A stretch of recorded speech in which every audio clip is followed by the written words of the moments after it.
ஒரு ஃபஜ்ஜியான ராகி ப்ரௌனி எப்படி செய்யறதுன்னு பார்த்துடலாமா? ஸோ லாஸ்ட் டைம் பார்த்தீங்கன்னா நம்ம ப்ரௌனி செஞ்சு வீடியோ போட்டிருந்தோம். அதில் பார்த்தீங்கன்னா நிறைய பேர் ரெசிபி கேட்டிருந்தீங்க.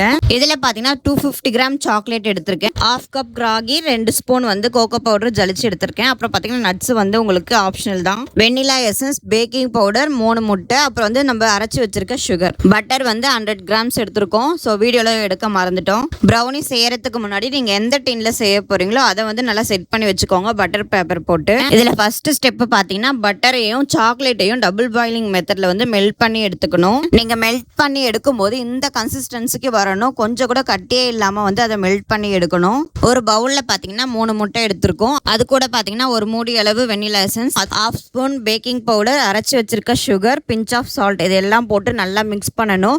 அந்த எல்லோயிஷ் தெரியாம ஒயிட் வர அளவுக்கு நல்லா வந்து பீட் பண்ணிட்டே இருக்கணும். இப்போ நான் மெஷர்மெண்ட் சொன்னது எல்லாமே 1 kgக்கு. உங்களுக்கு 1/2 kg வேணுமா? இதில் பாதி